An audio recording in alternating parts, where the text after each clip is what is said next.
Hi friends, എല്ലാവർക്കും one clip P S C YouTube ചാനലിലേക്ക് സ്വാഗതം. അസിസ്റ്റന്റ് സെയിൽസ്മാൻ്റെ 27ാമത്തെ ക്ലാസ് ആണ് നമ്മുടെ ഇന്നത്തെ. ഇതുവരെയും നിങ്ങൾ തന്ന സ്നേഹത്തിനും സപ്പോർട്ടിനും ഒരുപാട് നന്ദി. ഇന്ന് നമ്മൾ ഡിസ്കസ് ചെയ്യാനായിട്ട് പോകുന്ന ടോപ്പിക്ക് കേന്ദ്ര മന്ത്രിസഭയെക്കുറിച്ചാണ്.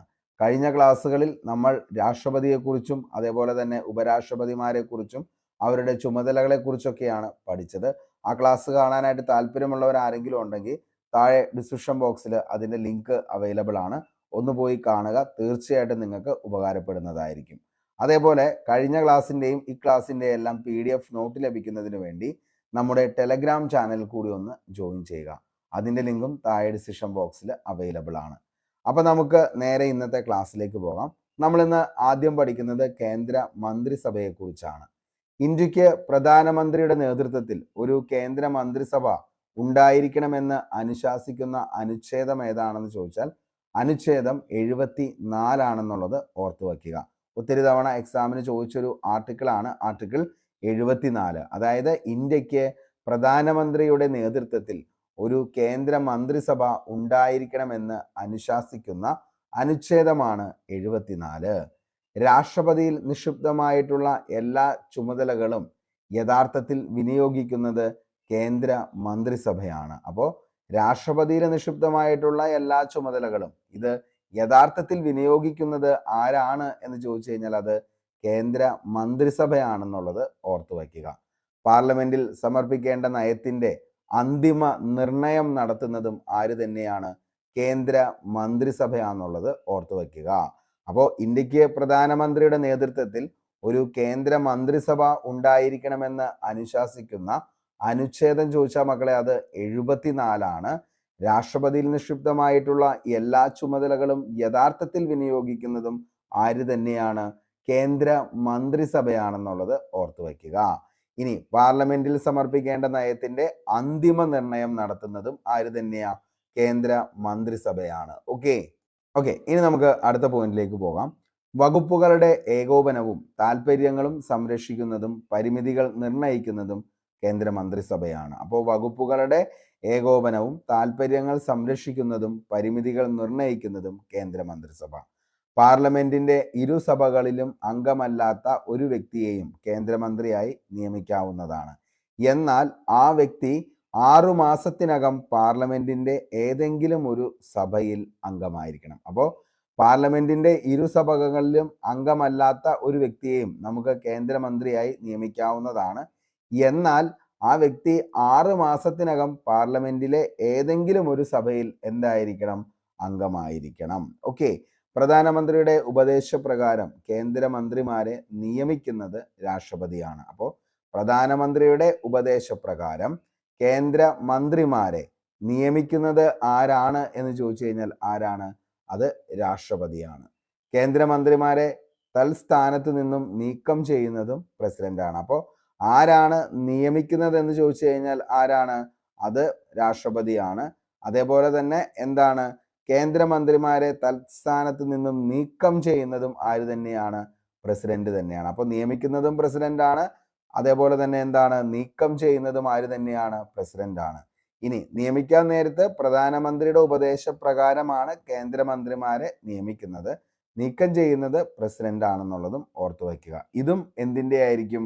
പ്രധാനമന്ത്രിയുടെ പ്രകാരം ആയിരിക്കും. അപ്പോൾ എന്താണ്? കേന്ദ്ര മന്ത്രിസഭയിൽ മന്ത്രിമാരെ നിയമിക്കുന്നതും അതേപോലെ തന്നെ നീക്കം ചെയ്യുന്നതും പ്രധാനമന്ത്രിയുടെ ഉപദേശപ്രകാരം പ്രസിഡന്റ് ആയിരിക്കും എന്നുള്ളത് ഓർത്തു വയ്ക്കുക. ഓക്കെ. പ്രധാനമന്ത്രി ഉൾപ്പെടെ കേന്ദ്ര മന്ത്രിസഭയിലെ ആകെ അംഗങ്ങളുടെ എണ്ണം ലോകസഭയുടെ മൊത്തം അംഗസംഖ്യയുടെ 15% കവിയാൻ പാടില്ല. ഈ ഭേദഗതിയാണ് 91ാം ഭേദഗതി എന്ന് പറയുന്നത്. അപ്പോൾ പ്രധാനമന്ത്രി ഉൾപ്പെടെ കേന്ദ്ര മന്ത്രിസഭയിലെ ആകെ അംഗങ്ങളുടെ എണ്ണം ലോകസഭയുടെ മൊത്തം അംഗസംഖ്യയുടെ 15% കവിയാൻ പാടില്ല. ഈ ഭേദഗതി നിയമം ഏതാണെന്ന് ചോദിച്ചാൽ അത് 91ാം ഭേദഗതിയാണെന്നുള്ളത് ഓർത്തു വയ്ക്കുക. ഇനി കേന്ദ്ര മന്ത്രിസഭയിൽ ഉൾപ്പെടുന്നത് ആരൊക്കെയാണെന്ന് ചോദിച്ചു കഴിഞ്ഞാൽ ആരൊക്കെയാണ് കേന്ദ്ര മന്ത്രിസഭയിൽ ഉൾപ്പെടുന്നത്?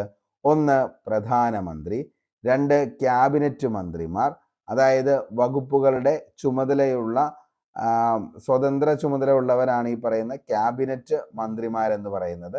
പിന്നെ വരുന്നതാണ് സഹമന്ത്രിമാര്, അതേപോലെ തന്നെ ഉപമന്ത്രിമാര്. പിന്നെ ക്യാബിനറ്റ് മന്ത്രിമാര്, അതായത് സുപ്രധാന വകുപ്പുകളുടെ ആഭ്യന്തരോ അല്ലെങ്കിൽ പ്രതിരോധമോ ധനകാര്യമോ അങ്ങനെ ചുമതല നിർവഹിക്കുന്ന ആളുകളാണ് നിലവിൽ ഏതെന്ന് പറയുന്നത് ക്യാബിനറ്റ് മന്ത്രിമാരെന്ന് പറയുന്നത്. അടുത്തത് സഹമന്ത്രിമാര്. ക്യാബിനറ്റ് മന്ത്രിമാരെ സഹായിക്കുന്നതാണ് ഏതെന്ന് പറയുന്നത് സഹമന്ത്രിമാരെന്ന് അറിയപ്പെടുന്നത്. അപ്പോൾ ക്യാബിനറ്റ് മന്ത്രിമാരെ സഹായിക്കുന്നവരാണ് സഹമന്ത്രിമാരെന്നറിയപ്പെടുന്നത്. അടുത്തത് ഉപമന്ത്രിമാർ, അതായത് വകുപ്പിന്റെ പ്രവർത്തനത്തിൽ ഒരു മന്ത്രി മറ്റു മന്ത്രിമാരെ സഹായിക്കുന്നു. ഓക്കെ, അപ്പോൾ ഉപമന്ത്രിമാരെന്ന് പറയുന്നത് വകുപ്പിന്റെ എന്താണ് പ്രവർത്തനത്തിൽ മറ്റു മന്ത്രിമാരെ സഹായിക്കുന്നവർ. അടുത്തത് കേന്ദ്ര മന്ത്രിസഭയ്ക്ക് കൂട്ടുത്തരവാദിത്തമുള്ളത് എപ്പോഴും ലോകസഭയോടാണെന്ന് ഉള്ളതും മനസ്സിലാക്കി വെക്കുക. അപ്പോൾ കേന്ദ്ര മന്ത്രിസഭയ്ക്ക് കൂട്ടുത്തരവാദിത്തമുള്ളത് ആരോടാണ്? ലോകസഭയോടാണ്. കേന്ദ്ര മന്ത്രിസഭ അംഗങ്ങൾക്ക് വ്യക്തിപരമായ ഉത്തരവാദിത്തമുള്ളത് പ്രസിഡന്റിനോടാണ്. അപ്പോൾ കേന്ദ്ര മന്ത്രിസഭ അംഗങ്ങൾക്ക് കൂട്ടുത്തരവാദിത്തമുള്ളത് ലോകസഭയോടാണ്. കേന്ദ്ര മന്ത്രിസഭയ്ക്ക് വ്യക്തിപരമായ ഉത്തരവാദിത്തമുള്ളത് ആരോടാന്ന് ചോദിച്ചാൽ അത് പ്രസിഡന്റിനോടാന്നുള്ളതും ഓർത്തു വയ്ക്കുക. അപ്പോൾ ഇത്രയാണ് നിലവിലെ കേന്ദ്ര മന്ത്രിസഭയിൽ ഉൾപ്പെടുന്നവര് ആരൊക്കെയാന്ന് ചോദിച്ചു കഴിഞ്ഞാൽ പ്രധാനമന്ത്രി, ക്യാബിനറ്റ് മന്ത്രിമാർ, സഹമന്ത്രിമാർ, ഉപമന്ത്രിമാർ, ക്യാബിനറ്റ് മന്ത്രിമാർ, അതേപോലെ തന്നെ സഹമന്ത്രിമാർ, ഉപമന്ത്രിമാര്. കേന്ദ്ര മന്ത്രിസഭയിലെ കൂട്ടുത്തരവാദിത്തം ലോകസഭയോടാണ് കേന്ദ്ര മന്ത്രിസഭയ്ക്ക്. കേന്ദ്ര മന്ത്രിസഭാംഗങ്ങൾക്ക് വ്യക്തിപരമായ ഉത്തരവാദിത്തമുള്ളത് പ്രസിഡന്റിനോടാണെന്നുള്ളതും ഓർത്തു വയ്ക്കുക. ഇനി നമുക്ക് പ്രധാനമന്ത്രിയെ കുറിച്ച് പഠിക്കാം. പ്രധാനമന്ത്രിയെ നിയമിക്കുന്നത് പ്രസിഡന്റാണ്. പ്രധാനമന്ത്രിയെ നിയമിക്കുന്നത് പ്രസിഡന്റാണ്. ഭരണഘടനയനുസരിച്ച് പാർലമെന്റിലെ ഏതെങ്കിലും ഒരു സഭയിൽ അംഗമായ വ്യക്തിക്ക് പ്രധാനമന്ത്രി ആകാവുന്നതാണ്. അപ്പോൾ നിയമിക്കുന്നത് പ്രസിഡന്റാണ്. ഭരണഘടനയനുസരിച്ച് പാർലമെന്റിലെ ഏതെങ്കിലും ഒരു സഭയിൽ അംഗമായ വ്യക്തിക്ക് പ്രധാനമന്ത്രി ആകാവുന്നതാണ്. പാർലമെന്റിന്റെ ഇരുസഭകളിലും അംഗമല്ലാത്ത വ്യക്തിയെയും പ്രധാനമന്ത്രിയായി നിയമിക്കാവുന്നതാണ്. അതേപോലെ 6 മാസത്തിനുള്ളിൽ അദ്ദേഹം പാർലമെന്റിന്റെ ഏതെങ്കിലും ഒരു സഭയിൽ അംഗമായിരിക്കണം. അപ്പോൾ പാർലമെന്റിന്റെ ഇരുസഭകളിലും അംഗമല്ലാത്ത വ്യക്തിയെയും പ്രധാനമന്ത്രിയായിട്ട് നിയമിക്കാം. പക്ഷേ 6 മാസത്തിനുള്ളിൽ അദ്ദേഹം പാർലമെന്റിലെ ഏതെങ്കിലും ഒരു സഭയിൽ അംഗമായിരിക്കണം. ലോകസഭയിൽ ഭൂരിപക്ഷമുള്ള കക്ഷിയുടെ അഥവാ മുന്നണിയുടെ നേതാവിനെയാണ് പ്രധാനമന്ത്രിയായി പ്രസിഡന്റ് നിയമിക്കപ്പെടുന്നത്. പ്രധാനമന്ത്രിക്ക് സത്യപ്രതിജ്ഞ ചൊല്ലിക്കൊടുക്കുന്നതും രാഷ്ട്രപതിയാണ്. പ്രധാനമന്ത്രി രാജിക്കത്ത് നൽകുന്നതും രാഷ്ട്രപതിക്കാണ്. ഇന്ത്യൻ പ്രധാനമന്ത്രിയുടെ ശമ്പളവും മറ്റ് ആനുകൂല്യങ്ങളും നിശ്ചയിക്കുന്നത് പാർലമെന്റാന്നുള്ളതും ഓർത്തു വയ്ക്കുക. അപ്പോൾ ഇന്ത്യൻ പ്രധാനമന്ത്രിയുടെ ശമ്പളവും മറ്റ് ആനുകൂല്യങ്ങളും നിശ്ചയിക്കുന്നത് ആരാന്ന് ചോദിച്ചാൽ പാർലമെന്റാണ്. പാർലമെന്റിനെ കുറിച്ച് പറയുന്ന അനുച്ഛേദം ഏതാന്ന് ചോദിച്ചാൽ മക്കളെ അതേതാണ്? 79 അതേപോലെ തന്നെ രാജ്യസഭയാണെങ്കിൽ 80, ലോകസഭയാണെങ്കിൽ എത്രയാണ്? 81 ഓർത്തു വയ്ക്കുക. പരലോകം 79, 80, 81 എന്ന് ഓർത്തു വെച്ച ഈ ഒരു കോഡിൻ്റെ അകത്ത് ഈ 3 വരുന്നുണ്ട്. അതായത് പരലോകം, എന്ന് പറയുമ്പോൾ പാർലമെന്റ് 79 അനുച്ഛേദം. അതേപോലെ തന്നെ രാജ്യസഭ താഴെ എന്താണ്? 80. അടുത്തത് ലോകസഭ താഴെ 81. അപ്പോൾ പരലോകം 79, 80, 81 എന്ന് ഓർത്തു വെച്ച പാർലമെന്റിന്റെ ആർട്ടിക്കിള് 79 രാജ്യസഭയുടെ 80 അതേപോലെ തന്നെ ലോകസഭയുടെ 81 പിന്നെ നമ്മൾ ഒരിക്കലും മറക്കത്തില്ല. ഓക്കെ, അടുത്തത് ലോകത്തിലെ ആദ്യത്തെ പ്രധാനമന്ത്രി ആരാന്ന് ചോദിച്ചാൽ ആരാണ്?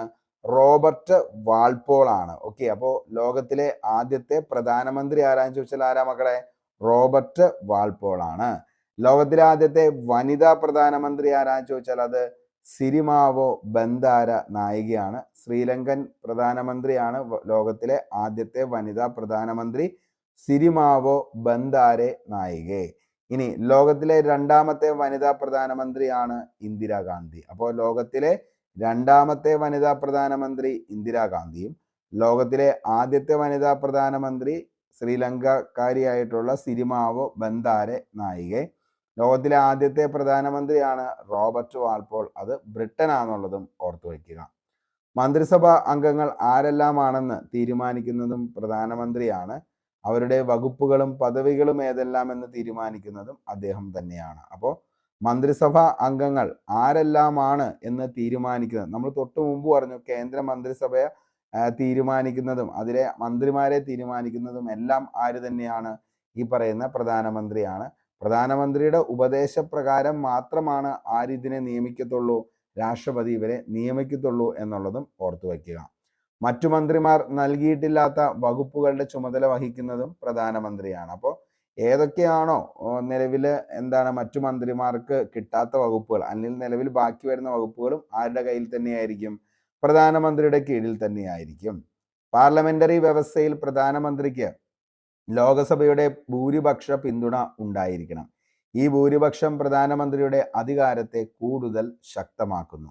ലോകസഭയിൽ അവിശ്വാസ പ്രമേയം പാസ്സായാലും ലോകസഭയിൽ ഭൂരിപക്ഷം നഷ്ടപ്പെട്ടാലും പ്രധാനമന്ത്രി രാജിവയ്ക്കുന്നു. പ്രധാനമന്ത്രിയുടെ രാജി മന്ത്രിസഭയുടെ മൊത്തം രാജിയാണ്. പാർലമെന്ററി സമ്പ്രദായത്തിൽ പ്രധാനമന്ത്രിയാണ് ഗവൺമെന്റിന്റെ തലവൻ എന്ന് പറയുന്നത്. അപ്പോൾ പാർലമെന്ററി സമ്പ്രദായത്തിൽ പ്രധാനമന്ത്രിയാണ് ഗവൺമെന്റിന്റെ തലവൻ എന്ന് അറിയപ്പെടുന്നത്. മന്ത്രിസഭയെയും രാഷ്ട്രപതിയെയും പാർലമെന്റിനെയും ബന്ധിപ്പിക്കുന്ന ഒരു കണ്ണിയാണ് പ്രധാനമന്ത്രി. അതുകൊണ്ടാണ് പണ്ഡിറ്റ് ജവഹർലാൽ നെഹ്റു പ്രധാനമന്ത്രിയെ ഗവൺമെന്റിന്റെ അച്ചാണി എന്ന് വിശേഷിപ്പിച്ചത്.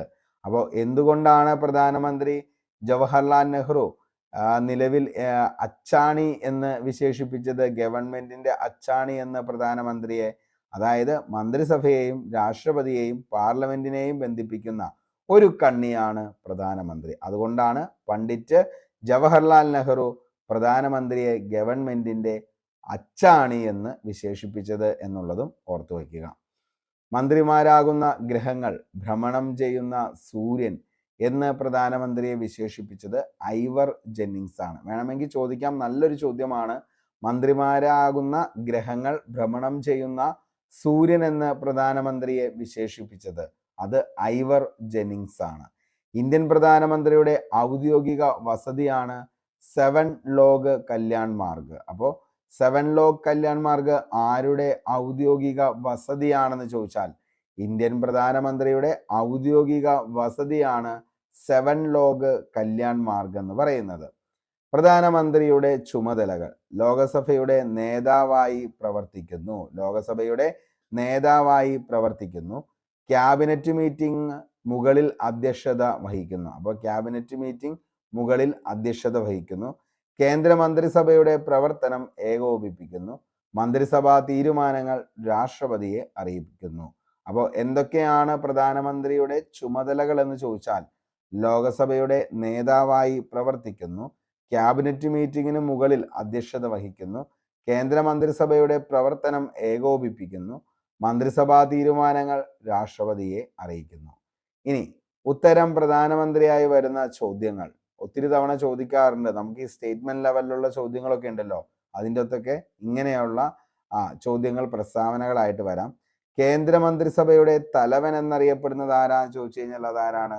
പ്രധാനമന്ത്രിയാണ്. കേന്ദ്ര മന്ത്രിസഭയുടെ തലവൻ എന്നറിയപ്പെടുന്നത് പ്രധാനമന്ത്രി. കേന്ദ്രത്തിലെ കാവൽ മന്ത്രിസഭയുടെ തലവൻ എന്നറിയപ്പെടുന്നതും ആര് തന്നെയാ? പ്രധാനമന്ത്രിയാണ് കേന്ദ്രത്തിലെ കാവൽ മന്ത്രിസഭയുടെ തലവൻ. ക്യാബിനറ്റ് ആർച്ചിലെ ആണിക്കല്ല് എന്നറിയപ്പെടുന്നതും ആര് തന്നെയാണ്? ഈ പറയുന്ന പ്രധാനമന്ത്രിയാണ്. തുല്യരിൽ ഒന്നാമൻ എന്നറിയപ്പെടുന്നതും ആര് തന്നെയാ? പ്രധാനമന്ത്രിയാണ് തുല്യരിൽ ഒന്നാമൻ എന്നറിയപ്പെടുന്നത്. ആസൂത്രണ കമ്മീഷന് പകരം നിലവിൽ വന്ന നീതി ആയോഗിന്റെ ചെയർമാൻ ആരാണെന്ന് ചോദിച്ചാൽ അതും ആര് തന്നെയാണ്? നമ്മുടെ ഈ പറയുന്ന പ്രധാനമന്ത്രി തന്നെയാണ്. അപ്പൊ ആസൂത്രണ കമ്മീഷന് പകരം നിലവിൽ വന്ന നീതി ആയോഗിന്റെ ചെയർമാനും ആര് തന്നെയാ? പ്രധാനമന്ത്രിയാണ്. ദേശീയ വികസന കൗൺസിലിന്റെ ചെയർമാൻ, ഇന്റർ സ്റ്റേറ്റ് കൗൺസിലിന്റെ ചെയർമാൻ, നാഷണൽ ഇന്റഗ്രേഷൻ കൗൺസിലിന്റെ ചെയർമാൻ. അപ്പോൾ ഇതിന്റെ എല്ലാം ചുമതല വഹിക്കുന്നത് ആരാന്ന് ചോദിച്ചു കഴിഞ്ഞാൽ പ്രധാനമന്ത്രിയാണ്. ഒന്നുകൂടി ഓടിച്ചു പറയാം: കേന്ദ്ര മന്ത്രിസഭയുടെ തലവൻ, കേന്ദ്രത്തിലെ കാവൽ മന്ത്രിസഭയുടെ തലവൻ, ക്യാബിനറ്റ് ആർച്ചിലെ ആണിക്കല്ല് എന്നറിയപ്പെടുന്നത്, തുല്യരിൽ ഒന്നാമൻ എന്നറിയപ്പെടുന്നത്, ആസൂത്രണ കമ്മീഷന് പകരം നിലവിൽ വന്ന നീതി ആയോഗിന്റെ ചെയർമാൻ, ദേശീയ വികസന കൗൺസിലിന്റെ ചെയർമാൻ, ഇന്റർസ്റ്റേറ്റ് കൗൺസിലിന്റെ ചെയർമാൻ, നാഷണൽ ഇന്റഗ്രേഷൻ കൗൺസിലിന്റെ ചെയർമാൻ. ഇതൊക്കെ ആര് തന്നെയാ? പ്രധാനമന്ത്രിയാന്നുള്ളത് ഓർത്തു വയ്ക്കുക. പ്രധാനമന്ത്രിമാരും പ്രത്യേകതകളുമാണ് ഇനി നമ്മൾ പഠിക്കാനായിട്ട് പോകുന്നത്. ഒന്നാമത് നമുക്ക് പഠിക്കാനുള്ളത് ജവഹർലാൽ നെഹ്റുവിനെ കുറിച്ചാണ്. ജനനം 1889 നവംബർ 14 എന്തെന്ന് പറയുന്നത്? ജവഹർലാൽ നെഹ്റു ജനിച്ചത് അലഹബാദിലാണ്. മരണം 1964 മെയ് 27. അപ്പോൾ ജവഹർലാൽ നെഹ്റു ജനിച്ചത് 1889 നവംബർ 14. നമുക്കറിയാം എന്താണ് ശിശുദിനമായിട്ട് ആചരിക്കുന്നത് നവംബർ 14. ഇന്ത്യയുടെ പ്രഥമ പ്രധാനമന്ത്രി, ഇന്ത്യയുടെ ആദ്യത്തെ വിദേശകാര്യമന്ത്രി, ആധുനിക ഇന്ത്യയുടെ ശില്പി എന്നറിയപ്പെടുന്ന പ്രധാനമന്ത്രി ആരാണെന്ന് ചോദിച്ചാൽ അതിന്റെ ഉത്തരവും ആര് തന്നെയാ? ജവഹർലാൽ നെഹ്റു ആണ് എന്തെന്ന് പറയുന്നത്? ആധുനിക ഇന്ത്യയുടെ ശില്പി എന്ന് പറയുന്നത്. അപ്പോൾ ആധുനിക ഇന്ത്യയുടെ ശില്പി എന്നറിയപ്പെടുന്നത് ജവഹർലാൽ നെഹ്റു ആണ്. ഏറ്റവും കൂടുതൽ തവണ പ്രധാനമന്ത്രിയായ വ്യക്തിയാണ്. ഏറ്റവും കൂടുതൽ കാലം അധികാരത്തിലിരുന്ന പ്രധാനമന്ത്രി, അവിശ്വാസ പ്രമേയത്തെ നേരിട്ട ആദ്യത്തെ പ്രധാനമന്ത്രി. നെഹ്റുവിനെതിരെ അവിശ്വാസ പ്രമേയം അവതരിപ്പിച്ചത് JB കൃപലാനിയാണ്. എന്നാണെന്ന് ചോദിച്ചു കഴിഞ്ഞാൽ 1963. 1963 ബന്ധപ്പെട്ട് നമ്മൾ കഴിഞ്ഞ ക്ലാസ്സുകളിൽ 2 കാര്യങ്ങൾ പറഞ്ഞിരുന്നു. അതായത് എന്താണ്? മയിൽ തുമ്പ എന്താണ് മയിൽ മയിൽ, അതായത് ഇന്ത്യയുടെ ദേശീയ പക്ഷിയായിട്ട് മയിലിനെ അംഗീകരിച്ചത് 1963. അതേപോലെ തന്നെ നാഗാലാൻഡ് സംസ്ഥാനം രൂപീകരിച്ചത് എന്നാന്ന് ചോദിച്ചാൽ അതും 1963. തുമ്പ റോക്കറ്റ് വിക്ഷേപണ കേന്ദ്രം നിലവിൽ വന്നതും 1963. അപ്പൊ നമ്മളൊരു കോഡാക്കിയിട്ടാണ് പറഞ്ഞത്. അതായത് എങ്ങനെയായിരുന്നു? മയില് തുമ്പ തിന്നാൻ മയിൽ നാഗത്തെ തിന്നാൻ തുമ്പയിൽ പോയി എന്നുള്ളതായിരുന്നു നമ്മുടെ കോഡ് എന്ന് പറയുന്നത്. ഒന്ന് ഓർത്തു വെച്ചാൽ 1963 പ്രത്യേകതകൾ നമുക്ക് കിട്ടുന്നതായിരിക്കും. മയില് എന്താണ്? മയിൽ നാഗത്തെ തിന്നാൻ തുമ്പയിൽ പോയി. മയിൽ നാഗത്തെ തിന്നാൻ തുമ്പയിൽ പോയി. അപ്പോൾ മയില് 1963 ദേശീയ പക്ഷിയായി. അതേപോലെ തന്നെ ഈ പറയുന്ന നാഗാലാൻഡ് സംസ്ഥാനം 1963 രൂപീകൃതമായത്. അതേപോലെ തന്നെ എന്താണ്? തുമ്പ റോക്കറ്റ് വിക്ഷേപണ കേന്ദ്രം നിലവിൽ വന്നതും 1963 ഓർത്തു വയ്ക്കുക. ഇങ്ങനെ നമ്മൾ ഇതിന്റെ കൂടെ തന്നെ ഈ കോഡുകൾ പറഞ്ഞു പോകണം. എന്താണെന്ന് ചോദിച്ചു കഴിഞ്ഞാൽ വീണ്ടും നിങ്ങൾക്ക് റിപ്പീറ്റ് ചെയ്ത് പറഞ്ഞു കഴിയുമ്പോൾ ഒന്നുകൂടി മനസ്സിലിരിക്കും, പിന്നെ അത് മറന്നു പോകത്തില്ല. കുഴപ്പമില്ല എന്ന് കരുതുന്നു. ചാണക്യ എന്ന തൂലികാനാമത്തിൽ രചനകൾ നടത്തിയിരുന്ന പ്രധാനമന്ത്രി. അപ്പോൾ ചാണക്യ എന്ന തൂലികാനാമത്തിൽ രചനകൾ നടത്തിയിരുന്ന പ്രധാനമന്ത്രിയായിരുന്നു ജവഹർലാൽ നെഹ്റു. ചാച്ചാജി എന്നറിയപ്പെട്ടത് ജവഹർലാൽ നെഹ്റു ആണ്. ചാച്ചാജി എന്നറിയപ്പെട്ടത് ജവഹർലാൽ നെഹ്റു. ഇന്ത്യൻ ഭരണഘടനയുടെ ആമുഖത്തിന്റെ ശില്പി എന്നറിയപ്പെടുന്നത് ആരാന്ന് ചോദിച്ചു കഴിഞ്ഞാൽ ജവഹർലാൽ നെഹ്റു ആണ് ഇന്ത്യൻ ഭരണഘടനയുടെ ആമുഖത്തിന്റെ ശില്പി. ക്വിറ്റ് ഇന്ത്യ പ്രമേയം തയ്യാറാക്കിയതും നെഹ്റു തന്നെയാണ്. 1938 രൂപീകൃതമായ നാഷണൽ പ്ലാനിംഗ് കമ്മിറ്റിയുടെ ചെയർമാൻ ആരാണെന്ന് ചോദിച്ചാൽ അതിന്റെ ഉത്തരവും ജവഹർലാൽ നെഹ്റു ആണ്. 1938 രൂപീകൃതമായ നാഷണൽ പ്ലാനിംഗ് കമ്മിറ്റിയുടെ ചെയർമാൻ എന്നറിയപ്പെടുന്നത് ജവഹർലാൽ നെഹ്റു. ആസൂത്രണ കമ്മീഷന്റെ ആദ്യ ചെയർമാൻ 1950 മാർച്ച് 15 നിലവിൽ വന്നത്. അപ്പോൾ ആസൂത്രണ കമ്മീഷന്റെ ആദ്യത്തെ ചെയർമാൻ നിലവിൽ വന്നത് എന്നാന്ന് ചോദിച്ചു കഴിഞ്ഞാൽ 1950 മാർച്ച് 15. നാഷണൽ ഡെവലപ്മെന്റ് കൗൺസിലിന്റെ ആദ്യ ചെയർമാൻ 1952 നിലവിൽ വന്നു. ഗാന്ധിജിയുടെ രാഷ്ട്രീയ പിൻഗാമിയായി പ്രഖ്യാപിക്കപ്പെട്ടത് ആരെയാന്ന് ചോദിച്ചു കഴിഞ്ഞാൽ ജവഹർലാൽ നെഹ്റുവിനെയാണ് ഗാന്ധിജിയുടെ രാഷ്ട്രീയ പിൻഗാമിയായി പ്രഖ്യാപിക്കപ്പെട്ടത്. ഇതൊക്കെ ഒരു ബേസ് ലെവലായിട്ടുള്ള ചോദ്യങ്ങൾ ഒത്തിരി തവണ ചോദിച്ചതുമാണ്. എനിക്ക് ശേഷം അദ്ദേഹം എൻ്റെ ഭാഷ സംസാരിക്കും എന്ന് ഗാന്ധിജി പറഞ്ഞത് നെഹ്റുവിനെ കുറിച്ചാണ്. അപ്പോൾ എനിക്ക് ശേഷം അദ്ദേഹം എൻ്റെ ഭാഷ സംസാരിക്കും എന്ന് ഗാന്ധിജി പറഞ്ഞത് നെഹ്റുവിനെ കുറിച്ചാണ്. 1951 അമേരിക്കൻ ഫ്രണ്ട് സർവീസ് കമ്മിറ്റി സമാധാന നൊബേൽ പുരസ്കാരത്തിനായി നെഹ്റുവിനെ ശുപാർശ ചെയ്തു. ചേരിചേരാ പ്രസ്ഥാനത്തിന്റെ മുഖ്യ ശില്പികളിൽ ഒരാളായ ഇന്ത്യൻ പ്രധാനമന്ത്രി. അപ്പോൾ ചേരിചേരാ പ്രസ്ഥാനത്തിന്റെ മുഖ്യ ശില്പികളിൽ ഒരാളായ ഇന്ത്യൻ പ്രധാനമന്ത്രിയാണ് ജവഹർലാൽ നെഹ്റു. 1954 ഏപ്രിൽ 29 ചൈനീസ് ഭരണാധികാരിയായിരുന്ന ചൗവിൻ ലായോടൊപ്പം പഞ്ചശീല തത്വങ്ങളിൽ ഒപ്പുവെച്ച ഇന്ത്യൻ പ്രധാനമന്ത്രി? ഓക്കെ. അപ്പോൾ 1954 ഏപ്രിൽ 29 ചൈനീസ് ഭരണാധികാരിയായിരുന്ന ചൗവിൻലായോടൊപ്പം പഞ്ചശീല തത്വങ്ങളിൽ ഒപ്പുവെച്ച ഇന്ത്യൻ പ്രധാനമന്ത്രി. ഭാരതരത്ന ലഭിച്ചത് 1955 ഭാരതരത്ന ലഭിച്ചത്. 1959 പഞ്ചായത്ത് രാജ് സംവിധാനം ഇന്ത്യയിൽ നടപ്പിലാക്കുമ്പോൾ പ്രധാനമന്ത്രി ജവഹർലാൽ നെഹ്റു ആയിരുന്നു. ഏഷ്യൻ ഗെയിംസിന് ആ പേര് നിർദ്ദേശിച്ച വ്യക്തി ആരാന്ന് ചോദിച്ചാൽ അതിൻ്റെ ഉത്തരവും ജവഹർലാൽ നെഹ്റു ആണ് ഏഷ്യൻ ഗെയിംസിന് ആ പേര് നിർദ്ദേശിച്ചത്. തപാൽ സ്റ്റാമ്പിലും നാണയത്തിലും മുദ്രണം ചെയ്യപ്പെട്ട ആദ്യ ഇന്ത്യൻ പ്രധാനമന്ത്രി. അപ്പോൾ തപാൽ സ്റ്റാമ്പിലും അതേപോലെ തന്നെ നാണയത്തിലും മുദ്രണം ചെയ്യപ്പെട്ട ആദ്യ ഇന്ത്യൻ പ്രധാനമന്ത്രി. ഇന്ത്യയിൽ ആദ്യമായി അടിയന്തരാവസ്ഥ പ്രഖ്യാപിച്ചപ്പോൾ പ്രധാനമന്ത്രി ജവഹർലാൽ നെഹ്റു ആയിരുന്നു. ഇന്ത്യയിൽ ആദ്യമായി അടിയന്തരാവസ്ഥ പ്രഖ്യാപിക്കുന്ന സമയത്ത് പ്രധാനമന്ത്രി നെഹ്റു. കേരള നിയമസഭയെ അഭിസംബോധന ചെയ്ത ആദ്യത്തെ പ്രധാനമന്ത്രി, കേരളത്തിലെ ആദ്യത്തെ മെഡിക്കൽ കോളേജ് ഉദ്ഘാടനം ചെയ്ത പ്രധാനമന്ത്രിയും ജവഹർലാൽ നെഹ്റു ആണ്. 1951 കേരളത്തിലെ ആദ്യത്തെ മെഡിക്കൽ കോളേജ് ഉദ്ഘാടനം ചെയ്തത്. കമ്മ്യൂണിറ്റി ഡെവലപ്മെന്റ് പ്രോഗ്രാം ആരംഭിച്ച പ്രധാനമന്ത്രി 1952. അപ്പോൾ കമ്മ്യൂണിറ്റി ഡെവലപ്മെന്റ് പ്രോഗ്രാം CDP ആരംഭിച്ച പ്രധാനമന്ത്രി 1952 ആരാന്ന് ചോദിച്ചാൽ അതും ആര് തന്നെയാ? ജവഹർലാൽ നെഹ്റു ആണ്. 46 സെപ്റ്റംബർ 2 രൂപം കൊണ്ട ഇടക്കാല ഗവൺമെന്റിൽ വൈസ് പ്രസിഡന്റ് പദവി വഹിച്ചത്. അപ്പോൾ 1946 സെപ്റ്റംബർ 2 രൂപം കൊണ്ട ഇടക്കാല ഗവൺമെന്റിൽ വൈസ് പ്രസിഡന്റ് പദവി വഹിച്ചതും ആര് തന്നെയാ? ജവഹർലാൽ നെഹ്റു. നെഹ്റുവിന്റെ പ്രിയപ്പെട്ട ലോകസഭാ മണ്ഡലമാണ് ഫൂൽപൂർ. ഫൂൽപൂർ സ്ഥിതി ചെയ്യുന്നത് ഉത്തർപ്രദേശാണ്. കൃഷി പരാജയപ്പെട്ടാൽ സർക്കാർ പരാജയപ്പെടും എന്ന് പറഞ്ഞത് നെഹ്റുവാണ്. അപ്പോൾ കൃഷി പരാജയപ്പെട്ടാൽ സർക്കാരും പരാജയപ്പെടും എന്ന് പറഞ്ഞത് നെഹ്റുവാണ്. ഇന്ത്യയുടെ രത്നമെന്ന് മണിപ്പൂരിനെ വിശേഷിപ്പിച്ചത് ആരാന്ന് ചോദിച്ചാൽ അതും ജവഹർലാൽ നെഹ്റു ആണ് ഇന്ത്യയുടെ രത്നമെന്ന് മണിപ്പൂരിനെ വിശേഷിപ്പിച്ചത്. ഭാരതത്തിലെ ക്ഷേത്രങ്ങൾ എന്ന് അണക്കെട്ടുകളെ വിശേഷിപ്പിച്ചതും നെഹ്റു ആണ്. ഓക്കെ. അപ്പോൾ അദ്ദേഹത്തിന്റെ പ്രസിദ്ധമായിട്ടുള്ള വാചകങ്ങളൊക്കെ ആയിരുന്നു ഏതെന്ന് പറയുന്നത് കൃഷി പരാജയപ്പെട്ടാൽ സർക്കാരും പരാജയപ്പെട്ടും എന്ന് പറഞ്ഞത് നെഹ്റു ആണ്. ഇന്ത്യയുടെ രത്നമെന്ന് മണിപ്പൂരിനെ വിശേഷിപ്പിച്ചു. ഭാരതത്തിലെ ക്ഷേത്രങ്ങൾ എന്ന് അണക്കെട്ടുകളെ വിശേഷിപ്പിച്ചു. ഈ വിശേഷണങ്ങളെല്ലാം ഒത്തിരി തവണ PSC ചോദിച്ച ചോദ്യങ്ങളാണ്. സ്റ്റേറ്റ്മെന്റ് ലെവലിലുള്ള ചോദ്യങ്ങളിൽ ഇനിയും നമുക്ക് എന്ത് ചെയ്യാം? ഇങ്ങനെയുള്ള ആൻസറുകൾ പ്രതീക്ഷിക്കാം. നാഷണൽ ഹെറാൾഡ് എന്ന പത്രം ആരംഭിച്ചു. പദവിയിലിരിക്കെ അന്തരിച്ച ആദ്യത്തെ പ്രധാനമന്ത്രി. അപ്പോൾ നാഷണൽ ഹെറാൾഡ് എന്ന പത്രം ആരംഭിച്ചു. പദവിയിലിരിക്കെ അന്തരിച്ച പ്രധാനമന്ത്രി എന്നറിയപ്പെടുന്നതും ജവഹർലാൽ നെഹ്റു. നെഹ്റുവിന്റെ അന്ത്യവിശ്രമ സ്ഥലം അറിയപ്പെടുന്നതാണ് ശാന്തിവനം. അപ്പോൾ നെഹ്റുവിന്റെ അന്ത്യവിശ്രമ സ്ഥലം അറിയപ്പെടുന്നത് ശാന്തിവനം.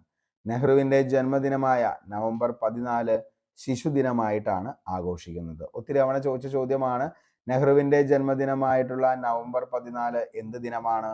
ശിശുദിനമായിട്ടാണ് ആചരിക്കുന്നത്. അതേപോലെ തന്നെ പഞ്ചശീല തത്വങ്ങളിൽ ഒപ്പുവെച്ച ഇന്ത്യൻ പ്രധാനമന്ത്രിയാണ് ജവഹർലാൽ നെഹ്റു. അപ്പോൾ പഞ്ചശീല തത്വങ്ങളിൽ ഒപ്പുവെച്ച ഇന്ത്യൻ പ്രധാനമന്ത്രിയാണ് ആരെന്ന് പറയുന്നത്? ജവഹർലാൽ നെഹ്റു. അദ്ദേഹത്തിന്റെ പ്രധാനപ്പെട്ട കൃതികളാണ് letters from a father to his daughter, glimpses of world history, and autobiography, the discovery, unity of India, India freedom, what is religion. ഇത്രയാണ് ആരുടെ പ്രധാനപ്പെട്ട കൃതികൾ എന്ന് പറയുന്നത്? ജവഹർലാൽ നെഹ്റുവിന്റെ ഏറ്റവും പ്രധാനപ്പെട്ട കൃതികളാണ് letters from a father to his daughter, glimpses of world history, and autobiography, the discovery, unity of India, India's freedom, what is religion. ഇത്രയും കാര്യങ്ങളൊന്ന് ഓർത്തു വച്ചോ. ഇനിയാണെങ്കിലും എക്സാമുകളിൽ ചോദിക്കാൻ ചാൻസ് ഉള്ള ചോദ്യങ്ങളാണ് ഇവയൊക്കെ. താഴെ പറയുന്നവയിൽ നെഹ്റുവിന്റെ കൃതികളിൽ ഉൾപ്പെടാത്തത് ഏതാണ്, അല്ലെങ്കിൽ ഉൾപ്പെട്ടത് ഏതാന്നൊക്കെ ചോദിച്ചു കഴിഞ്ഞാൽ അവസാനം നമ്മൾ പെട്ടുപോകരുത്. ഓക്കെ. അടുത്തതാണ് ലാൽ ബഹദൂർ ശാസ്ത്രി. ജനനം 1904 ഒക്ടോബർ 2. ജനനം 1904 ഒക്ടോബർ 2. ഉത്തർപ്രദേശിലെ വാരാണസിയിലാണ് ജനനം. മരണം 1966 ജനുവരി 11 ലാൽ ബഹദൂർ ശാസ്ത്രിയുടെ മരണം എന്ന് പറയുന്നത്. ഇന്ത്യയുടെ രണ്ടാമത്തെ പ്രധാനമന്ത്രി. 20-ാം നൂറ്റാണ്ടിൽ ജനിച്ചവരിൽ പ്രധാനമന്ത്രിയായ ആദ്യ വ്യക്തിയാണ് ലാൽ ബഹദൂർ ശാസ്ത്രി. അപ്പോൾ 20-ാം നൂറ്റാണ്ടിൽ ജനിച്ചവരിൽ പ്രധാനമന്ത്രിയായ ആദ്യത്തെ വ്യക്തി ആരാന്ന് ചോദിച്ചാൽ ലാൽ ബഹദൂർ ശാസ്ത്രി 1904. ഇന്ത്യൻ പ്രധാനമന്ത്രിമാരിൽ 20-ാം നൂറ്റാണ്ടിൽ ജനിച്ച ആദ്യത്തെ വ്യക്തിയാണ് ചരൺ സിംഗ് 1902. 1966 ജനുവരി 10-നാണ് ലാൽ ബഹദൂർ ശാസ്ത്രിയും പാക് പ്രസിഡന്റും അയൂബ് ഖാനും തമ്മിൽ താഷ്കന്റ് കരാർ ഒപ്പുവെച്ചത്. മോസ്റ്റ്ലി റിപ്പീറ്റഡ് ആണ് ഈ ഒരു ചോദ്യം എന്ന് പറയുന്നത്. താഷ്കന്റ് കരാർ ഒപ്പുവെച്ച വർഷം എന്നാണെന്ന് ചോദിച്ചാൽ മക്കളെ 1966 ജനുവരി 10-നാണ് ലാൽ ബഹദൂർ ശാസ്ത്രിയും അതേപോലെ തന്നെ പാകിസ്ഥാൻ പ്രസിഡന്റ് ആയിട്ടുള്ള അയൂബ് ഖാനും തമ്മിൽ ഒപ്പുവെച്ച കരാറായിരുന്നു താഷ്കന്റ് കരാർ എന്ന് പറയുന്നത്. സോവിയറ്റ് യൂണിയൻ പ്രധാനമന്ത്രിയായിരുന്ന കോസിഗൺ ആണ് ഇതിന് മധ്യസ്ഥത വഹിച്ചത്. അപ്പോൾ ആരായിരുന്നു ഇതിന് മധ്യസ്ഥത വഹിച്ചത് എന്ന് ചോദിച്ചു കഴിഞ്ഞാൽ ആരാണ്? സോവിയറ്റ് യൂണിയൻ പ്രധാനമന്ത്രിയായിരുന്ന കോസിഗൺ. താഷ്കന്റ് ഇപ്പോൾ ഉസ്ബെക്കിസ്ഥാന്റെ തലസ്ഥാനമാണ്. ഒരു കൊച്ചുകുരുവിയുടെ വിജയമെന്ന് വിശേഷിപ്പിക്കപ്പെട്ട കരാർ ഏതാന്ന് ചോദിച്ചാൽ നിരവധി തവണ ചോദിച്ച ചോദ്യമാണ്. ഒരു കൊച്ചുകുരുവിയുടെ അവസാന വിജയമെന്ന് വിശേഷിപ്പിക്കപ്പെട്ട കരാർ താഴെ പറയുന്നവയിൽ ഏതാണ് എന്ന് ചോദിച്ചു കഴിഞ്ഞാൽ അത് ഏതാണ്? താഷ്കന്റ് കരാറാണെന്നുള്ളത് ഓർത്തു വയ്ക്കുക. അപ്പോൾ ലാൽ ബഹദൂർ ശാസ്ത്രി 1904 ഒക്ടോബർ 2 ഉത്തർപ്രദേശിലെ വാരാണസിയിൽ ജനനം. മരണം 1966 ജനുവരി 11. അടുത്തതാണ് ഇന്ദിരാഗാന്ധി. ജനനം 1917 നവംബർ 19 അലഹബാദിൽ വച്ചാണ് ഇന്ദിരാഗാന്ധി ജനിക്കുന്നത്. മരണം 1984 ഒക്ടോബർ 31. ഇന്ത്യൻ പ്രധാനമന്ത്രിയായ ഏക വനിത. ലോകത്തിലെ രണ്ടാമത്തെ വനിതാ പ്രധാനമന്ത്രി. ഇന്ത്യയുടെ ഉരുക്കു വനിത എന്നൊക്കെ അറിയപ്പെടുന്നത് ആരാന്ന് ചോദിച്ചു കഴിഞ്ഞാൽ ഇന്ദിരാഗാന്ധിയാണ്. ഓക്കെ. ലാൽ ബഹദൂർ ശാസ്ത്രി മന്ത്രിസഭയിൽ വാർത്താവിനിമയ വകുപ്പ് മന്ത്രിയായിരുന്നു ഇന്ദിരാഗാന്ധി. കേന്ദ്രമന്ത്രിയായ ആദ്യ വനിത. രണ്ടാമത് നിർമ്മല സീതാരാമൻ. രാജ്യസഭ അംഗമായിരിക്കെ പ്രധാനമന്ത്രിയായ ആദ്യ വ്യക്തി. പ്രിയദർശിനി എന്ന് ഇന്ദിരാഗാന്ധിയെ വിളിച്ചത് ആരാന്ന് ചോദിച്ചു കഴിഞ്ഞാൽ അത് രവീന്ദ്രനാഥ ടാഗോർ ആണ് പ്രിയദർശിനി എന്ന് ഇന്ദിരാഗാന്ധിയെ വിളിച്ചത്. സ്വാതന്ത്ര്യ സമര സേനാനികളെ സഹായിക്കാൻ ഇന്ദിരാഗാന്ധി രൂപീകരിച്ച സംഘടനയാണ് വാനരസേന. അപ്പോൾ സ്വാതന്ത്ര്യ സമര സേനാനികളെ സഹായിക്കാനായി ഇന്ദിരാഗാന്ധി രൂപീകരിച്ച സംഘടനയുടെ പേരാണ് വാനരസേന. സുൽഫിക്കർ അലി ഭൂട്ടോയുമായി 1972 ജൂലൈ 2 സിംല കരാറിൽ ഒപ്പിട്ടു. എന്നാണ് സിംല കരാറിൽ 1972. എന്നാണ് താഷ്കന്റ് കരാർ 1966. 5-ാം പഞ്ചവത്സര പദ്ധതി കാലത്ത് 20 ദിന കർമ്മ പരിപാടി ആവിഷ്കരിച്ച പ്രധാനമന്ത്രിയാണ് ആരെന്ന് പറയുന്നത്? നമ്മുടെ ഇന്ദിരാഗാന്ധി. അപ്പോൾ 5-ാം പഞ്ചവത്സര പദ്ധതി കാലത്ത് നമുക്കറിയാം ഗരീബി ഹട്ടാവോ, ദാരിദ്ര്യം തുടച്ചു മാറ്റുക എന്ന് പറയുന്ന മുദ്രാവാക്യം താഴെ പറയുന്നവയിൽ ഏത് പഞ്ചവത്സര പദ്ധതിയുമായി ബന്ധപ്പെട്ടിരിക്കുന്നു എന്ന് ചോദിച്ചാൽ അത് 5-ാം പഞ്ചവത്സര പദ്ധതി. നമ്മളിത് ഇങ്ങനെ കൈയെടുത്ത് ഇങ്ങനെയാണ് പറയുന്നത്. എന്ത്? ദാരിദ്ര്യം തുടച്ചു മാറ്റൂ. അപ്പോൾ 5-ാം പദ്ധതിയാണ് ദാരിദ്ര്യം തുടച്ചു മാറ്റൂ എന്ന് പറയുന്നത്, ഗരീബി ഹട്ടാവോ. ഇനി നമുക്കറിയാം 5-ാം പഞ്ചവത്സര പദ്ധതി കാലത്ത് 20 ദിന കർമ്മ പരിപാടികൾ ആവിഷ്കരിച്ച പ്രധാനമന്ത്രി ആരാന്ന് ചോദിച്ചാൽ അതുമാതിരി തന്നെയാ ഇന്ദിരാഗാന്ധിയാണ്. ഓക്കെ. ഇനി 1975 അടിയന്തരാവസ്ഥ. ഇനി ജയ് അനുസത്താൻ, അതായത് ഗരീബി ഹട്ടാവോ, ദാരിദ്ര്യം തുടച്ചു നീക്കുക എന്ന മുദ്രാവാക്യം ഉയർത്തിയത് ഇന്ദിരാഗാന്ധി. ജയ് ജവാൻ ജയ് കിസാൻ എന്ന മുദ്രാവാക്യം ലാൽ ബഹദൂർ ശാസ്ത്രിയാണ്. ജയ് ജവാൻ ജയ് കിസാൻ എന്ന മുദ്രാവാക്യം. ജയ് ജവാൻ ജയ് കിസാൻ ജയ് വിജ്ഞാൻ എന്ന മുദ്രാവാക്യം AB വാജ്പേയി ആണ്. ഇത് എപ്പോഴും ചോദിക്കുന്നതാണ്. ജയ് ജവാൻ ജയ് കിസാൻ ലാൽ ബഹദൂർ ശാസ്ത്രിയാണ്. ജയ് ജവാൻ ജയ് കിസാൻ ജയ് വിജ്ഞാൻ എന്ന മുദ്രാവാക്യം AB വാജ്പേയി ആണെന്നുള്ളതും ഓർത്തു വയ്ക്കുക. ജവാൻ ജയ് കിസാൻ ജയ് വിജ്ഞാൻ ജയ് അനുസത്താൻ എന്ന മുദ്രാവാക്യം. അപ്പോൾ ജയ് ജവാൻ ജയ് കിസാൻ ജയ് അനുവിജ്ഞാൻ എന്ന മുദ്രാവാക്യം, ജയ് അനുസത്താൻ എന്ന മുദ്രാവാക്യം നരേന്ദ്രമോദി. 1971 ലോകസഭാ തെരഞ്ഞെടുപ്പിൽ കൃത്രിമം കാണിക്കുകയും അധികാര ദുർവിനിയോഗം നടത്തുകയും ചെയ്തു എന്ന് കാണിച്ച് എതിർ സ്ഥാനാർത്ഥിയായിരുന്ന രാജ്നാരായൺ നൽകിയ കേസിൽ അലഹബാദ് ഹൈക്കോടതി ചീഫ് ജസ്റ്റിസ് ആയിരുന്ന ജഗ്മോഹൻ ലാൽ സിംഗ് ഇന്ദിരാഗാന്ധി ലോകസഭ ലോകസഭാ അംഗം റദ്ദു ചെയ്യുകയും അതേപോലെ തന്നെ വിജയം റദ്ദു ചെയ്യുകയും 6 വർഷത്തേക്ക് തെരഞ്ഞെടുപ്പുകളിൽ മത്സരിക്കുന്നതിന് വിലക്കേർപ്പെടുത്തുകയും ചെയ്തു. അപ്പോൾ 1971 ലോകസഭാ തെരഞ്ഞെടുപ്പിൽ കൃത്രിമം കാണിക്കുകയും അധികാര ദുർവിനിയോഗം നടത്തുകയും ചെയ്തു എന്ന് കാണിച്ച് എതിർ സ്ഥാനാർത്ഥിയായിരുന്ന രാജ്നാരായൺ നൽകിയ കേസിൽ അലഹബാദ് ഹൈക്കോടതി ചീഫ് ജസ്റ്റിസ് ആയിരുന്ന ജഗ്മോഹൻ ലാൽ സിംഗ ഇന്ദിരാഗാന്ധിയുടെ ലോകസഭാ വിജയം റദ്ദു ചെയ്യുകയും 6 വർഷത്തേക്ക് തെരഞ്ഞെടുപ്പുകൾ മത്സരിക്കുന്നത് വിലക്കേർക്കപ്പെടുകയും ചെയ്തു. ഇതിനെ മറികടന്ന് 1975 ജൂൺ 25 ഇന്ത്യയിലെ ആദ്യത്തെ ആഭ്യന്തര അടിയന്തരാവസ്ഥ പ്രഖ്യാപിക്കാൻ ഇന്ദിരാഗാന്ധി ഫക്രുദ്ദീൻ അലി അഹമ്മദിന് നിർദ്ദേശം നൽകി. ഇന്ത്യയുടെ ആദ്യത്തെ കൃത്രിമ ഉപഗ്രഹമായ ആര്യഭട്ട വിക്ഷേപിച്ചപ്പോൾ പ്രധാനമന്ത്രിയായിരുന്നു 1975 ഏപ്രിൽ 19. അപ്പോൾ ഇന്ത്യയുടെ ആദ്യത്തെ കൃത്രിമ ഉപഗ്രഹമായ ആര്യഭട്ട വിക്ഷേപിച്ചപ്പോൾ പ്രധാനമന്ത്രി ആരായിരുന്നു എന്ന് ചോദിച്ചാൽ അത് നമ്മുടെ ആരാണ്? നമ്മുടെ ഇന്ദിരാഗാന്ധിയാണ്. 1975 ഏപ്രിൽ 19 ഇന്ത്യയുടെ ആദ്യ ആണവ പരീക്ഷണം നടത്തിയപ്പോൾ ഇന്ത്യൻ പ്രധാനമന്ത്രി 74 മെയ് 18. ചെറുഭരണഘടന എന്നറിയപ്പെടുന്ന 42ാം ഭരണഘടനാ ഭേദഗതി മോസ്റ്റ്ലി റിപ്പീറ്റഡ് ആണ് 1976 പാസ്സാക്കിയത് ഇന്ദിരാഗാന്ധി പ്രധാനമന്ത്രിയായിരുന്ന സമയത്താണ്. അപ്പോൾ 42ാം ഭരണഘടനാ ഭേദഗതി ഇന്ത്യയുടെ മിനി കോൺസ്റ്റിറ്റ്യൂഷൻ എന്നറിയപ്പെടുന്നത് പാസ്സാക്കിയപ്പോഴും ആര് തന്നെയായിരുന്നു? നമ്മുടെ ഇന്ദിരാഗാന്ധി ആയിരുന്നു പ്രധാനമന്ത്രി. ഇന്ത്യയുടെ ആദ്യത്തെ അന്റാർട്ടിക്ക പര്യവേഷണ സമയത്തെ പ്രധാനമന്ത്രിയും ആര് തന്നെയാണ്? നമ്മുടെ ഇന്ദിരാഗാന്ധിയാണ്. രാകേഷ് ശർമ്മ ബഹിരാകാശ യാത്ര നടത്തിയപ്പോഴും പ്രധാനമന്ത്രി ഇന്ദിരാഗാന്ധി.